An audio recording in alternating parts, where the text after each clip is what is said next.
Good afternoon. Thank you all for being here, whether in this room or virtually.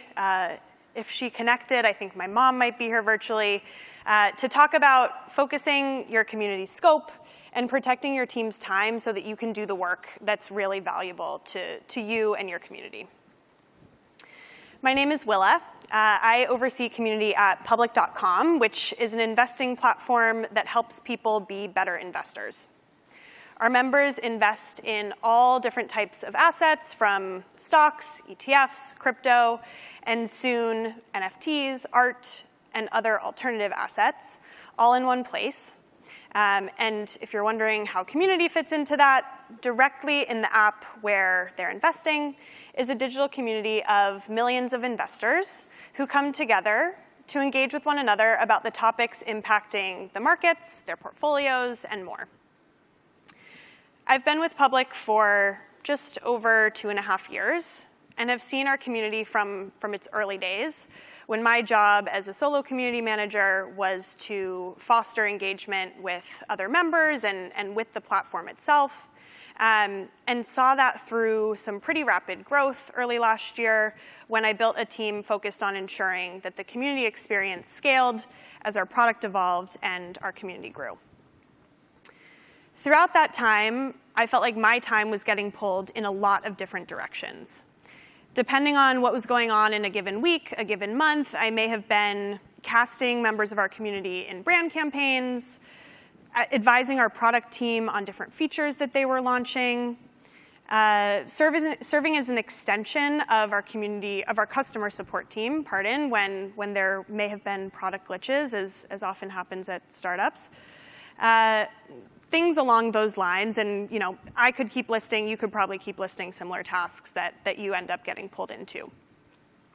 And when I was talking to other folks who work in the community space, I found that they were also getting pulled in numerous directions.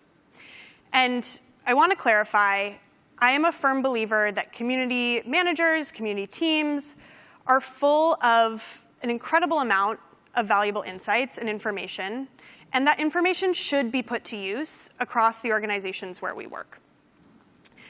And some of those activities that I just listed off, those may be things that are valuable to you and are valuable to your team and are ways that you want to be spending your time. The thing that I'm here to talk about that I want to make sure we're avoiding is all of our work being in service of other teams rather than being in service of our communities. So that's what we're here to talk about today. Focusing your team's responsibilities so that you have specific goals that allow you to do the proactive community building work that you would like to be doing. We'll start by talking about why community teams end up in the position of being the catch-all, the go-to team, and then we'll talk about how you can focus your work to really center the impact that you're doing, make sure that you're providing direct value to your community. And once you've honed in on how you want to be spending your time, to communicate that across the organization so that you can protect the work that you're doing and communicate those boundaries. I'm going to use the word team throughout my talk just for consistency, but I know that some of you may be independent contributors, solo community managers. You are also the teams that I'm talking about. You are just smaller, mightier, one-person teams. OK, so communities sit at the heart of the organization. Early in my career in community, I heard someone say, and I cannot for the life of me remember who said it, you may be in this room, that community didn't need a seat at the table because community was the table. The thing that stuck to me here was the fact that instead of being any other stakeholder, community was the reason that there were stakeholders in the first place. In other words, the work of nearly every other team impacts the community that you're responsible for. And for that reason, the people who know the community well, the people who can accurately represent and advocate for your community members, you are an incredibly valuable resource internally. Depending on what type of work your company does, your knowledge of your community members, of your customers, may be valuable to the product team, the programming team, the events team, the sales team, the support team, the success team. You get the point. You also likely have the trust of your community in a way that other teams internally probably don't, which means that you may get pulled into being the messenger during times when you need to communicate changes that are happening with the product at the company that may not be the most exciting updates for your members. But they'll be better received coming from you than from a transactional email that they don't know who is from. I'll give you an example of what this has looked like on my team. And I work in fintech. This is an investing example, so bear with me. But in January of last year, there was chaos in the public markets. If you are someone who pays attention to the markets, you may remember a lot of activity around a stock called GameStop. And if you don't pay a ton of attention to the stock market, a little bit of helpful context here is that the stock went from like $5 a share in early January 2021 to over $80 by the end of the month, which is a big change and a quick change. And without getting too into the weeds of what happened after this, there was disruption across just about every trading app for retail investors, public included, though luckily at a much smaller scale than some of our competitors. But because community was so directly built into our product, we had the trust of our members, and so it was my job to communicate status updates throughout that entire period of chaos and disruption. We had the trust of our members. We had built up some goodwill by being transparent and communicative, and it was time to lean on that because at that time there was a lot of distrust towards companies involved with investing. So again, probably not something that would have fallen under my job description of emergency comms, but something that, because of the trust of the community members I had, something that became part of my job at that time. So in order to protect your time from getting pulled into some of these numerous things, it's probably helpful to define the type of work that you feel strongly about doing, the type of work that you feel provides the most value to your community and to the company where you work. Having clear and actionable purpose statements and goals allows your team to work together towards something that is clear and a shared North Star, a shared vision, but also better communicates what your team does to the organization internally. And I like multi-step processes, clear, direct. A, follow this step. B, do this thing, and you'll get to C. And so I wish I could stand up here and say, this is what we should all be doing. But because of the nature of community work, what's valuable for my community is different than what's valuable for your community or the person sitting next to you's community and for the organizations where we all work. So a few questions that I ask myself and that I think are valuable when thinking about how to frame and define your team's goals and your North Star are, first and foremost, why does my community exist? What purpose does it serve? Why are we here? Second is, where do I see the most value come from my community? What are the wins that we've celebrated? What are the moments where I stand here and think, this is why we have a community, this is why I do what I do? Third, how does my company measure success?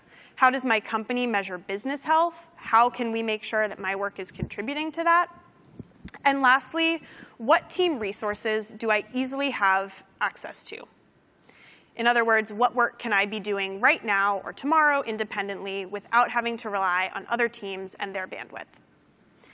These are questions that require you to think about your two biggest stakeholders, so to speak, and focus your attention on work that's driving value both to your community and to your organization. So to give you an example of what this looked like at Public, when I was asking myself these questions, as I mentioned in my introduction, Public is here to help people be better investors. And so we defined our team's focus as leveling up our community members as investors. The more that we could be doing to support their growth as investors through financial literacy and confidence building, the better we were supporting our community and laddering up to that company mission to help people be better investors. I also mentioned wins in thinking about what you do best for your community. My favorite community wins have been the moments where we've been able to share our members' success stories. Things like paying off student debt with money that had grown through investing, or putting down a down payment on a home. Another favorite community member interaction was a college student whose family had never invested before. She grew her financial literacy in our community and then taught her parents, her siblings about investing because she felt like this is something that I can do. This focus also allowed us to support company goals. So focusing on retention and other key business goals, leveling up our members' investing level, having them become more sophisticated investors helped us as a business as well. And lastly, thinking about work that we could do without leaning too heavily on other teams.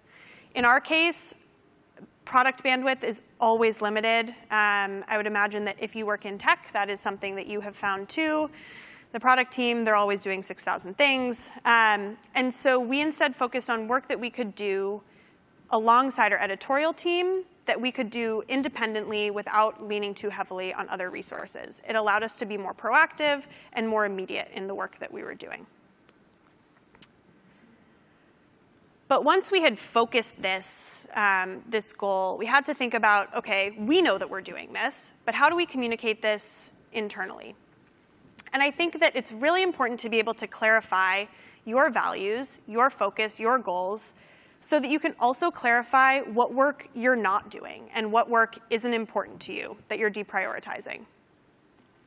Some of you have been working in community for years, and you probably feel very clear on the value that community has and what work is important to you and to your teams. But for people who work in other teams at the company you work for, community may still be new to them, and they may have all the best intentions, but they don't necessarily understand the type of work you do and what does and doesn't fall onto your plate.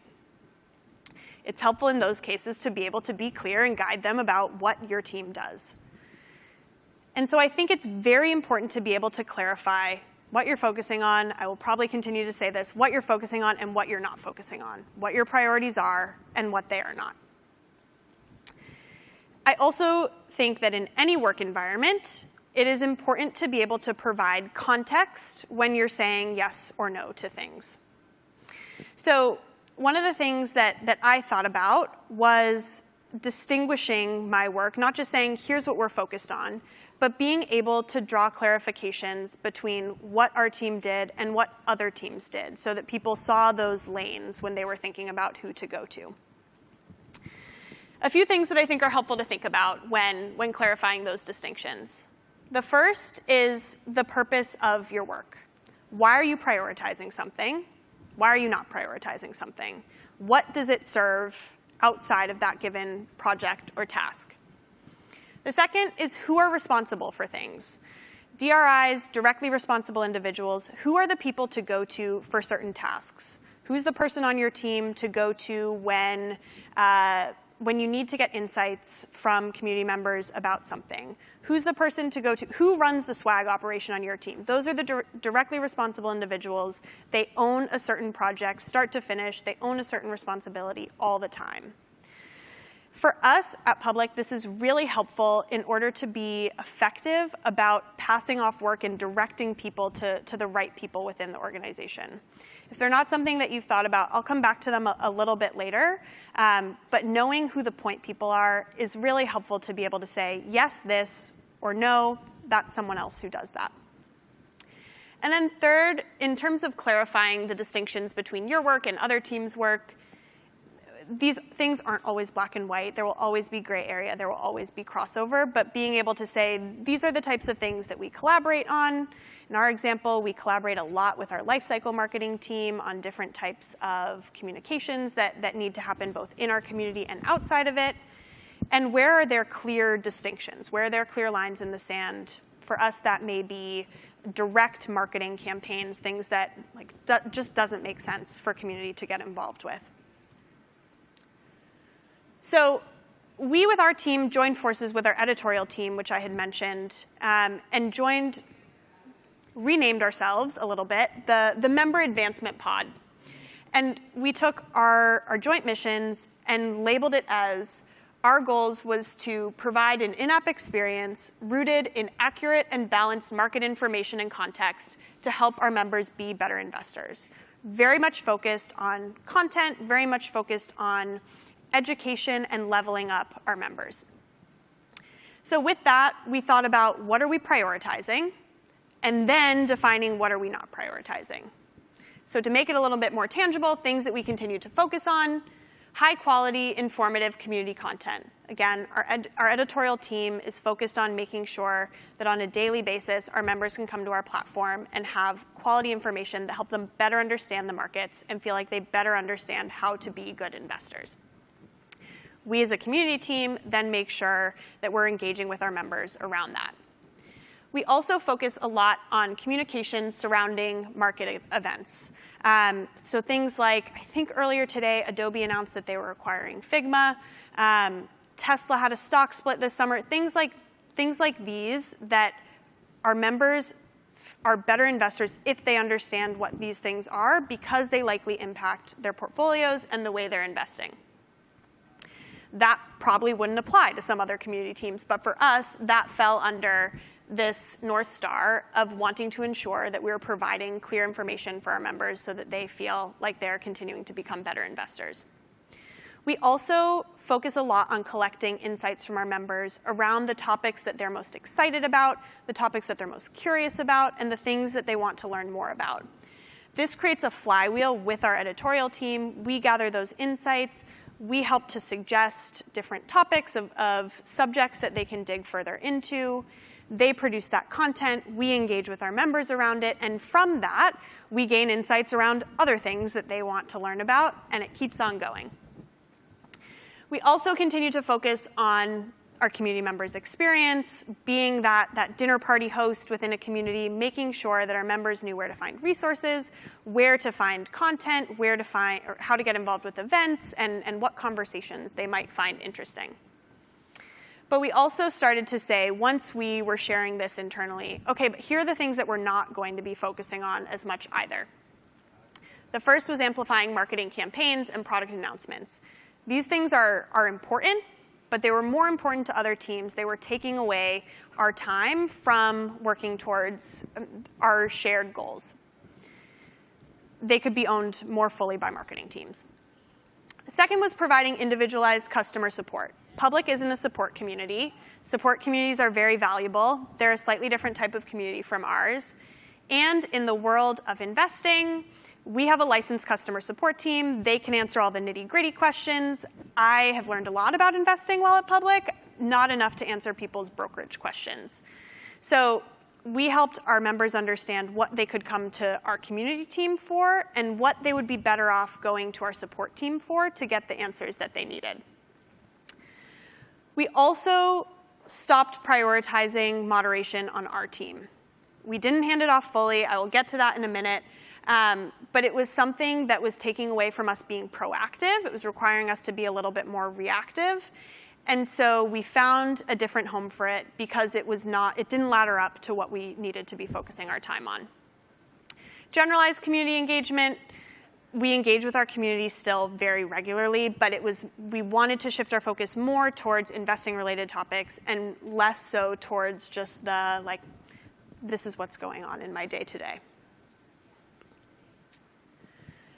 One thing that I think can be really helpful as you're trying to think about these things of what is the best use of my time, what is not the best use of my time, is figuring out how your time is being spent. I know that it probably sounds like a really obvious thing, but understanding the why behind why you're doing what you're doing is much easier when you know what you're doing in general. Google Calendars are very helpful in understanding where your time is going to meetings. And though it may be tedious, we spent a week or two, all the members of our team, going through task by task. How did I spend that 45 minutes this afternoon? How did I spend that hour and a half? And logging all of it. and then collecting all of it between the 4 of us and saying, OK, here are the main categories of how we are spending our time. It's really helpful to know how much time is going to certain things when you're prioritizing and deprioritizing. And I think when you have that information, you compare the task that you're doing to your North Star. And you say, are these things laddering up to what we said was the best use of our time? Which of the things that you're doing, because you will likely unearth numerous, are directly in support of other teams' priorities rather than your own? And of those things, which could be handed off to someone else on another team to own that task? And if there isn't someone who immediately comes to mind for that, OK, is it something that really needs to happen every day? Is it something that needs to be owned, or is it something that could sit on the back burner until more time opened up, or just was a fun experiment but doesn't need to be continued? An example of one of those things that fell under not falling into our team's best use of time, but still needing to happen, was moderation, as I mentioned earlier. It became pretty clear to us pretty quickly when we were looking at how much of our time was going to moderation that it was all falling into this reactive category, and being able to say, OK, it's taking up X% of our time is much more effective when communicating, hey, we need this time back to do this other activity, than if you're just saying, we're spending a lot of time doing this. It allowed us to then say, OK, we needed an additional moderation hire. It's the nature of social apps. As they grow, no matter how wonderful the majority of your community members are, there are always going to be things that have to be dealt with, unfortunately. And so for us, saying this is not the best use of our time allowed us to find another home for it and get it off of our plates. I think the biggest thing in all of this, though, is then what do you do with this information once you've decided this is the best use of my time and this is not? Not only from the big picture, but the nitty-gritty tasks of, OK, this responsibility, no more, is setting boundaries. It is your responsibility to protect your time and to protect the work that your team is doing. I think it's hard to set boundaries sometimes. And it can feel selfish. I try and think of it as I am setting these boundaries in the best interest of my community. That feels a lot easier than just saying, like, no, we're not doing that anymore. But I think the other thing here is that you don't just need to say no, period. You can redirect. And I'll get to that in a minute. Because I tried to think about what are the things that I've found to be most helpful when setting boundaries internally. I think a lot about, oops, that's my microphone. I think a lot about setting boundaries in my personal life, setting boundaries between work and my personal life, but not necessarily setting boundaries between the things that people are asking me to do that I know I should not be doing. So a few things I found useful. The first is documenting your goals and documenting your priorities and the things that you're focusing on. It is incredibly helpful to have a place to point to when you're saying to someone who's asking you to do something, actually, my team's focus is X. Here, I can send you this document outlining why and what we do. We use Notion at Public. We have our internal operating system in Notion, and it allows us to document all sorts of processes. When new hires start, they go through Notion. They learn about what teams focus on and what they don't. Can't always expect people to remember those things, but again, being able to point back to something when giving an explanation I've found really helpful. The second is documenting who does what. Instead of just saying, oh, no, I don't know who does that, but it's not me, sorry. Having it in one place of what you do, of what someone on your team does, not only who on your team to go to for different tasks, but also on other teams, knowing who owns what, beyond just the sort of headline of their title, and being able to point people in that direction when they have questions about that.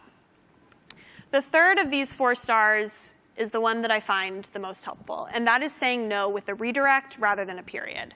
So if someone comes to me and says, hey, we really want to tell our community members about this new thing that we did, instead of just saying, like, no, I'm not going to do that, what I can say is, that's a great idea. I think our members would be really excited to learn about that. My team's focus right now is on educational and editorial content and making sure that our members are learning. But you know who could help you with that is Sarah from the Lifecycle Marketing team could help you set up a really great email about that could go to our members. And then you're the good guy because you have connected them with the resources that they need to get their job done. The fourth thing is that you will likely need to make exceptions to this. We can all have our perfect worlds of how we'd like to be spending our time, and it probably won't happen that way. Especially if you work at small companies, especially if you work at startups, which I think a lot of community folks do. There will be exceptions. There will be urgent things that you're required to help out on. But I think in those moments, it's an opportunity to set expectations for, I am happy to help this time. In the future, it would be really helpful if you could give me X days notice when you need help on something like this so that I can make sure I'm not losing focus on this priority that's really important to my team and to our community. What I will leave you with is this.